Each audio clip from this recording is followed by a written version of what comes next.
After that police shooting sparked a violent reaction on the streets overnight. As many as 100 protesters clashed with police. They were tossing bricks, torching businesses, and they even smashed the windshield of a police squad car. One officer was injured. Hello, everyone, and welcome to America's election headquarters. I'm Eric Shaw. And I'm Marthel Neville. Well, city leaders now pleading for calm today, meeting with church and community leaders to chart a peaceful way forward. The mayhem coming after police there shot and killed an armed suspect who was reportedly running away from a traffic stop, triggering violence, looting, and destruction in this major American city. Matt Finn is live in Milwaukee with the latest. Matt? Good afternoon, Arthel. Well, this gas station is one of the 5 buildings in this area that was destroyed by fire. As you can see, it's a total loss. We saw a nearby bank and beauty salon that were also lit up. All morning long, Good Samaritans have been helping clean up. There have been prayer groups showing up, but there is a lot of frustration here. People coming to speak out and voice their opinion. The county sheriff recently called in the National Guard because this is still a very tense scene. Here's what we know. Police say at 3:30 in the afternoon yesterday, 2 officers stopped 2 men.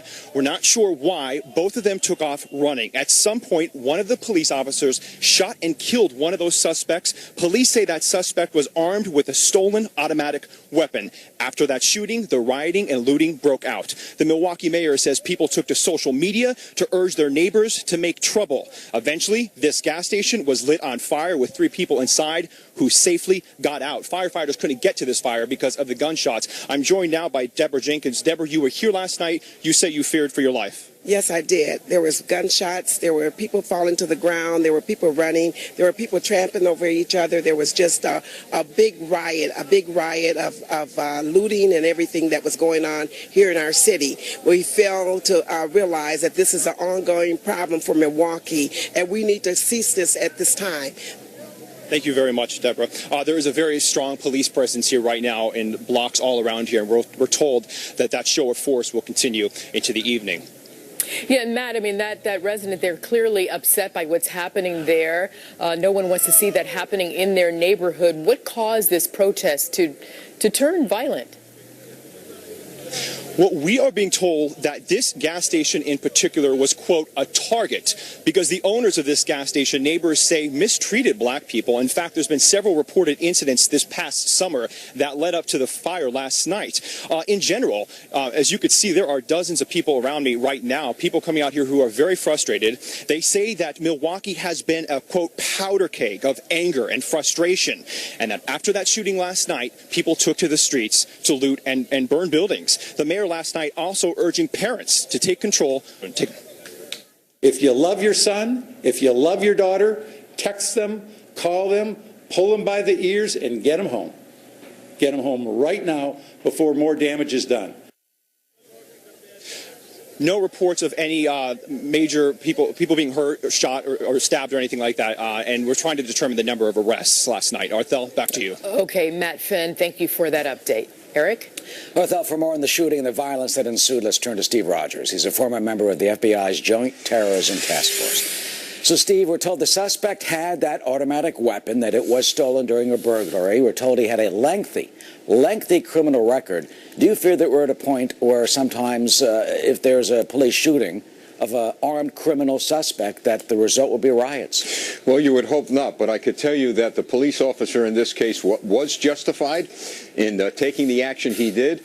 I could also share with you, Eric, that I'm sure there are thousands of people in that community who are applauding the police for protecting their children and for protecting themselves from becoming the next victim of an armed gunman. Well, we just heard in Matt's report there are concerns over that gas station, for example, and one of the Milwaukee aldermen, Khalif Rainey, said, quote, the black people in Milwaukee are tired. They're tired of living under oppression. Now, clearly there have been unjustified, horrible police shootings, but do you think it's a fair characterization to call that, police oppression? Absolutely not. This has nothing to do with oppression, has nothing to do with racism, has everything to do with what the police are paid to do, and that's protect and to serve. And these police officers didn't wake up that morning and decide they want to shoot somebody. They ordered this individual to drop his weapon. He did not. I'm sure what was going through their mind is that if he got away, he was going to kill an innocent person. So I think the aldermen and other politicians should really think twice before they make outlandish statements like that. So then what is the next step? Obviously, a full and thorough investigation. Do you think that'll be enough to calm those who have been incited and are angry about what happened? Look, the last thing on earth we need is another police department being investigated. But I could share with you this. Very responsible political leaders in that city, and there are many, and the mayor's one of them. He was right.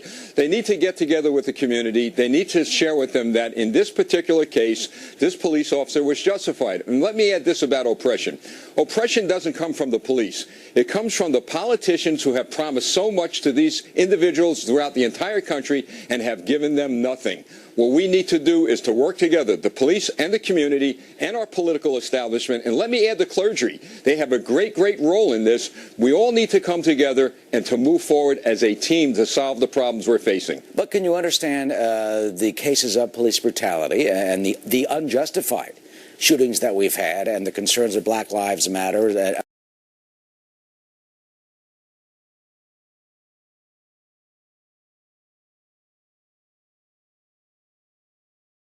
Fatally shot while responding to a call about a suspicious person. Officials say the suspect. Stay tuned, and he pointed to a speech that Trump plans to make tomorrow in Ohio about confronting ISIS as something he thinks will help the Republican ticket claw their way back atop the polls. Arthel? Okay, and we will be watching. Peter Ducey. Thanks, Peter. Well, we've seen this all this weekend. Have you seen it? Dramatic and heart-stopping rescues from the floodwaters in Louisiana. And emergency crews are working all through last night and continue to do so today. And they have saved the lives of some 7,000 people stranded by the deadly flooding. Just take a look at that. This poor woman nearly drowning in the water, unable to walk, unable to stand until the rescue workers are able to pluck her out of that water on her street and also save her drowning dog. Tragically, at least 3 deaths are being blamed on the rising water. 1 person remains missing. All this as officials warn that historic rainfall that has occurred there is far from over. That woman, by the way, was rescued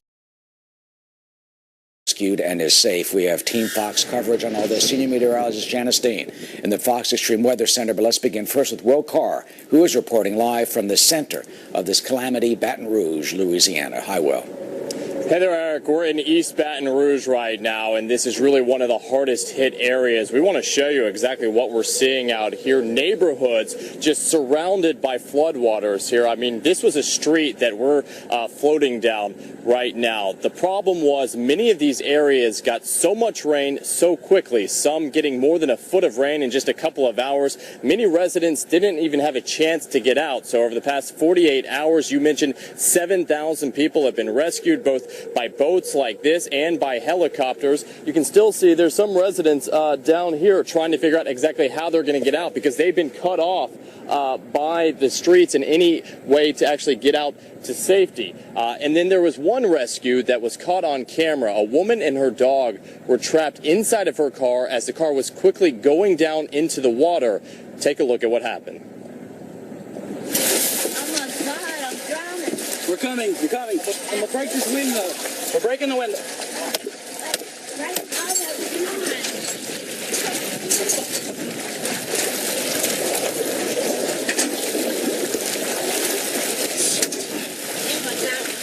Get my dog. Her dog. Get my dog. Maybe she's gone. No, she better not be. I've been having her. I got your dog. Oh! Oh, you. The good news right now is the sun's out. The rain has stopped for the time being, but the rivers in this surrounding area have not crested. They're expecting them to crest at historic levels, so the water is continuing to go up here. And with that in mind, the governor continues to come out, and he's pleading for residents in these areas. If you have a chance to get to safety, do that. If you need help, please call 911 and let the authorities know. So this is still a search and rescue operation, Eric, and it is far from over at this point. All right, well, I mean, just astounding when you look at where you are in that boat on that street filled with water. And Hope certainly that people can be saved and no more lives will be lost. Thank you. Arthel? Those are pictures you hate to see because those people's lives have been, pardon me, profoundly changed. As you well know that, Janice Dean, what can we expect in the coming days? Unfortunately, Arthel, more rain is in the forecast, and it doesn't take a hurricane or a tropical storm to dump over 2 feet of rainfall across the Gulf Coast. This is a frontal boundary, and we've got a lot of tropical moisture ushered in from the Gulf of Mexico, and unfortunately the flooding is not over, not only for Louisiana, but parts of Mississippi, the Florida Panhandle, southeast Texas. But look at the radar estimated precipitation since Tuesday. Over 30 inches of rain. And of course, as Will reported, most of that rain just coming in a matter of hours, and people are caught off guard. So our first responders out there, hearts and prayers, and to all of those, please listen to the warnings from the officials that we are hearing. So Watson, Louisiana, there's the bullseye there. Over 31 inches of rainfall, but Mississippi, parts of Florida, even southeast Texas.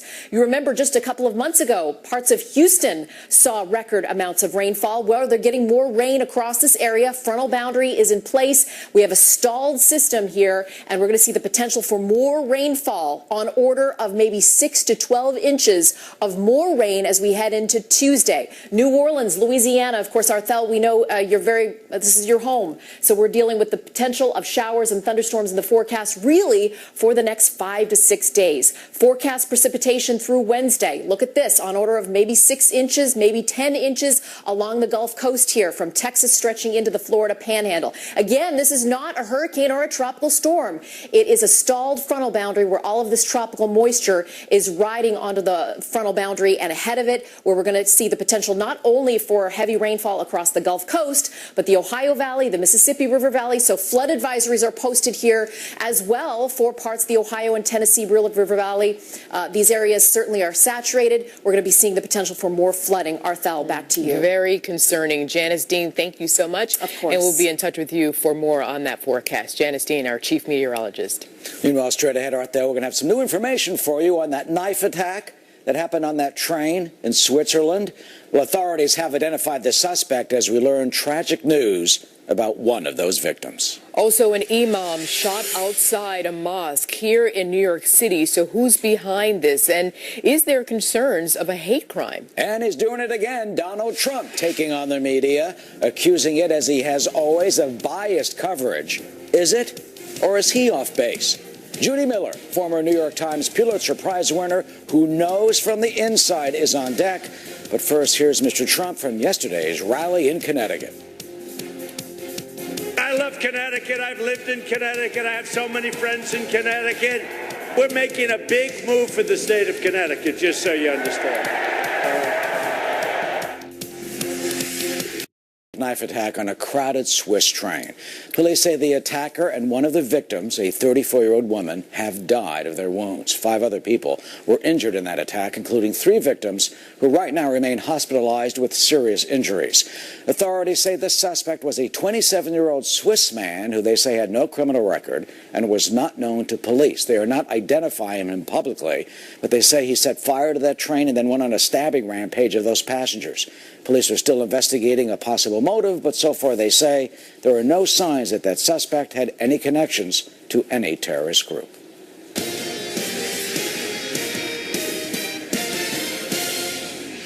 Donald Trump taking on the press, saying his real opponent in this presidential campaign is not Hillary Clinton, but the media. This time after the New York Times published a critical article about the state of the Trump campaign. We have a newspaper that's failing badly. It's losing a lot of money. It's going to be out of business very soon. The New York Times, okay? They've got a couple of reporters in that newspaper who are so bad, lack of talent, but it's going to hell. So I think maybe what we'll do, maybe we'll start thinking about taking their press credentials away from them. Joining me now, Judy Miller, adjunct fellow at the Manhattan Institute for Policy Research, also a Pulitzer Prize winning author and journalist, as well as a Fox News contributor. Always good to see you, Judy. Nice to see you, Arthel. Thank you. Let's start there with your thoughts on Donald Trump, threatening to shut out the press. In this particular case, he's talking about the New York Times, and he has tried to label other outlets as dishonest when they report on anything that he deems unflattering. Right. Well, the words that he used were disgusting and dishonest. That's just yesterday's attack. Look, we've gotten used to this. As a former New York Times reporter, I think I know a lot of the flaws of that newspaper. But the article that really set him off today was a terrific article reported by two excellent reporters that basically said Donald Trump's family had tried to intervene to get him to stay on script, to stop shooting himself in the foot, and they had failed, that he is simply unable to adhere to the message discipline that a presidential campaign demands. And, it was a very good article with lots of anonymous sources, 20 of them, but you can't report an article like this on the record because people won't trash their own campaign on the record. But here, Arthel, this is the main point. Donald Trump's list of enemies is growing by the day. It was the Gold Star family that had attacked him as un-American as he said. They had attacked him viciously because they accused him of not having read the Constitution. The system, he says, itself is rigged against him, so that's an enemy. The media has been his enemy from the beginning, even though $2 billion worth of free publicity helped get him to where he is today. I, for one, am glad to be considered an enemy if that means that we're going to be skeptical of what he says, and if we're going to demand that when he says something that's not true, he either explain it or say that he's being sarcastic, or that we hold him to the standards that one would expect from a presidential candidate, which is tell us the truth, and if you're not, explain why you're doing what you're doing. Judy, might there come a time when the Trump supporters sort of take a look at this Trump against the world theory and approach and say, wait a minute, what's really going on here? There are these many variables and there's one constant. Exactly. It's never Donald Trump. It's always everyone else's fault. And after a while, his fellow Republicans, a lot of them have said, this is just impossible. He is going to take down the House, the Senate. We're going to lose the majority that we've had that have enabled Republicans to enact part of their agenda, or at least block part of Barack Obama's agenda. They are very worried, and they should be. This is just irrational behavior. Look, he's taken away the credentials of the Washington Post, the Huffington Post, Politico. Now he's threatening to take away the credentials of the New York Times. You know what? Yes, it would be nice to be up close and personal with the candidate, but we don't need that because he is his own worst enemy, and he says everything he needs to say on Twitter and in public rallies. Cover the campaign that way if he excludes us from his inner circle. Judy Miller, I have to leave it there. Thank you so much, Judy. Thank you, Arthel. Well, Milwaukee right now is calm after the street rioting following that police shooting last night. The police say that suspect was armed and had a lengthy police record, but will efforts to ease the tensions in that city work when the sun sets tonight? Plus, Donald Trump getting ready to deliver what his campaign is calling a major foreign policy address tomorrow in Ohio. So what will he say about ISIS and protecting us from radical Islamic terrorism? Coming up next, John Bolton will be here. I'll ask him about Trump's very controversial claim. ISIS is honoring President Obama. He is the founder of ISIS. He's the founder of ISIS. And so many others overseas. The new policy address. Trump again claiming he was just being sarcastic.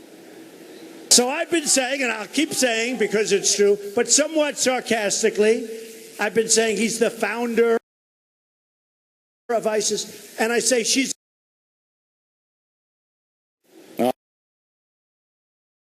Bolton joins us now, former U.S. Ambassador to the United Nations. That he believes we need an overall strategy to defeat ISIS, not just responding to one terrorist attack or another in in ad hoc fashion.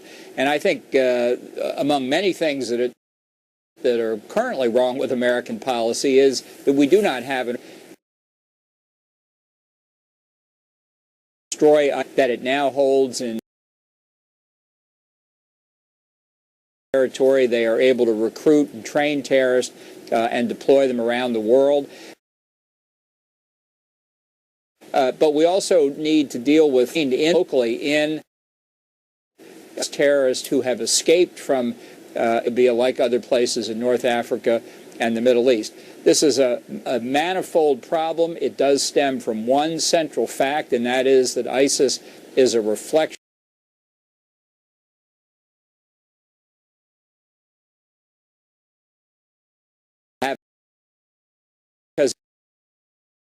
based on that it will civilians here and elsewhere around the world. And finally, I was with the Prime Minister Benjamin Netanyahu in Jerusalem last month.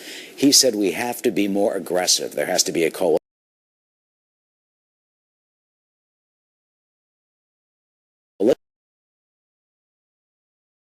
Have to go after the brain center, he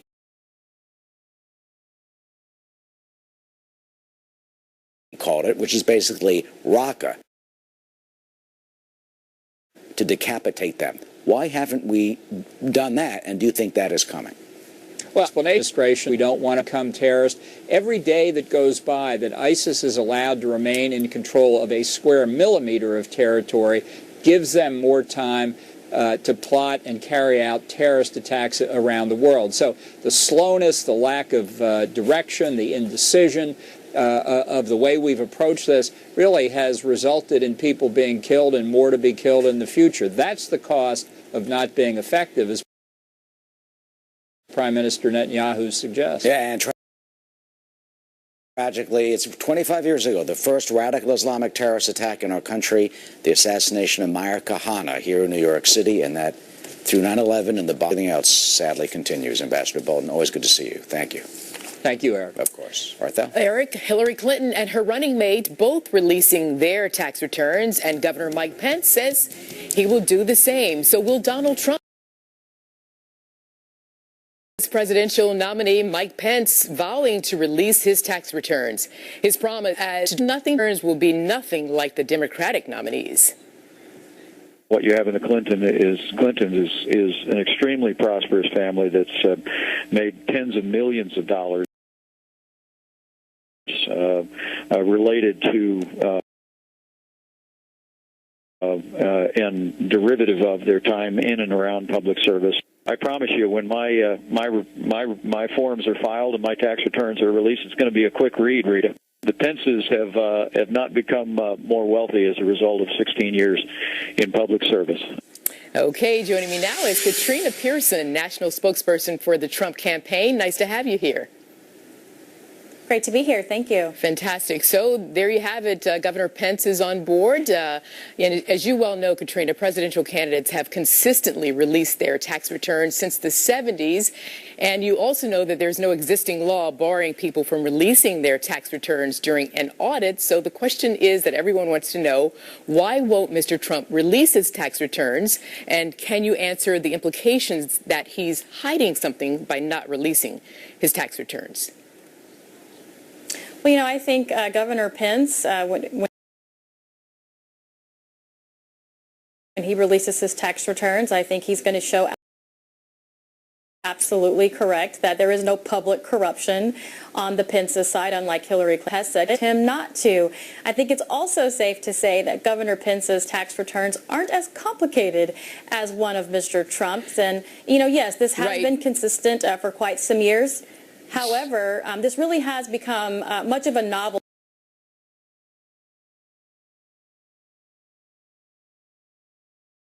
in presidential campaigns. It just really shows how much What money has you make become a essentially and how much money you what give has to become charity. a novelty, Katrina? What has become a novelty? Just because a novelty tradition. Excuse me?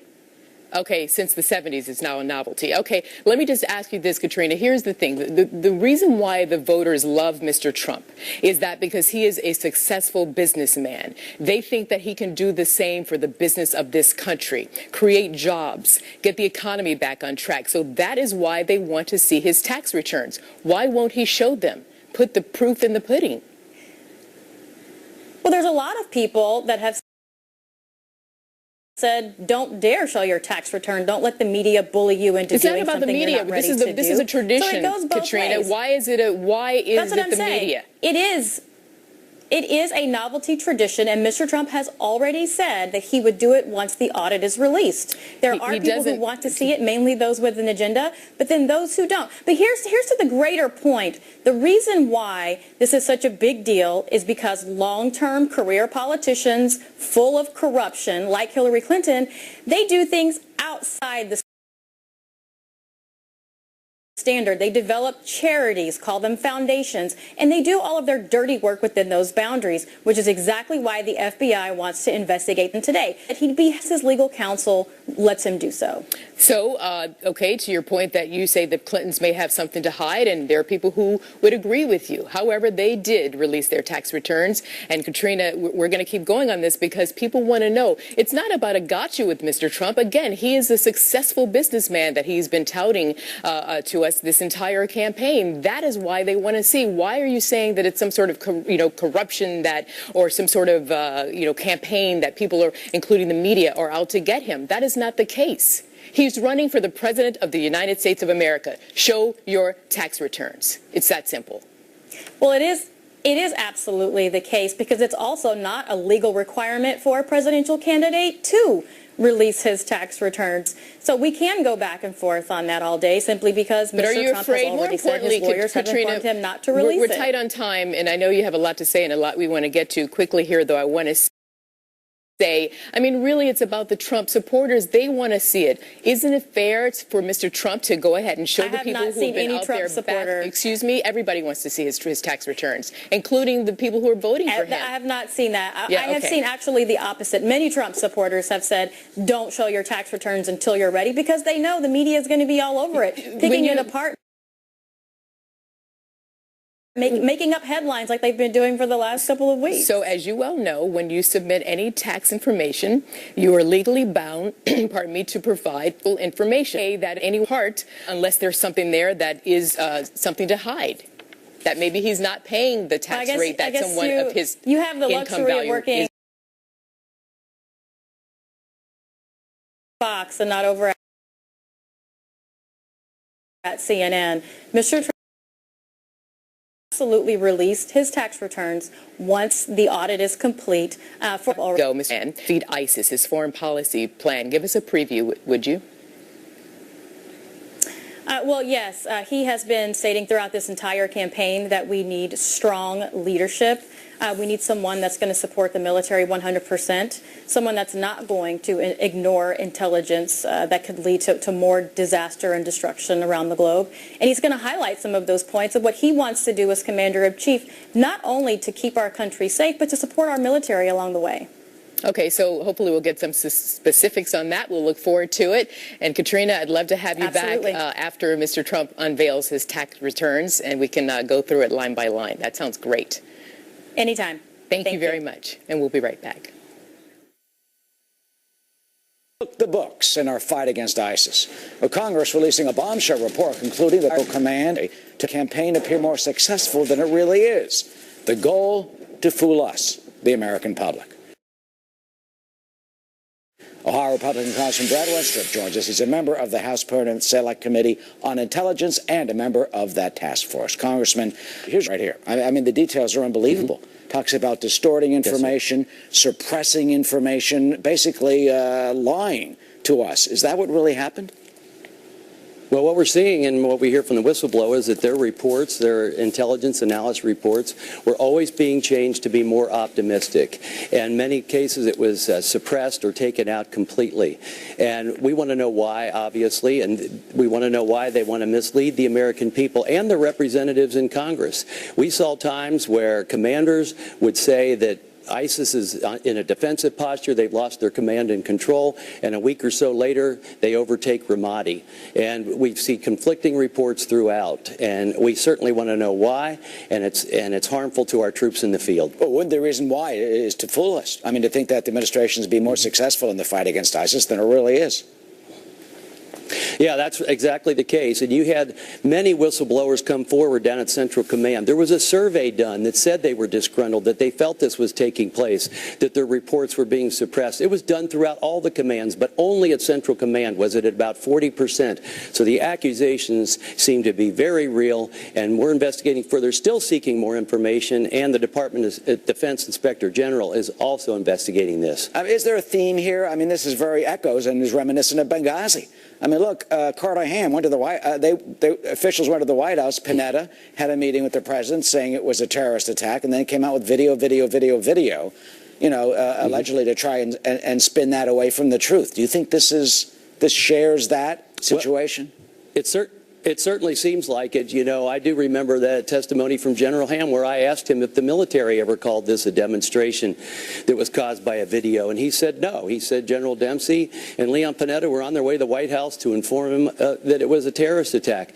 Why are we seeing this happen? I always considered the military to be a sanctuary of integrity. As a member of the armed services, as an Iraq war veteran, I looked at our military to be the place for integrity, and now we're seeing that there is a complete breakdown in this process. Oh, Congressman, I hope you get the answers to those questions, the same ones you asked General Ham in your investigations in Benghazi, especially with this troubling situation. We're up against the clock, and I thank you for joining us. Good luck with your probe. Absolutely. Thank you. Okay, indeed. Well, that does it for us. We're back in 3 hours at 4 Eastern with the latest.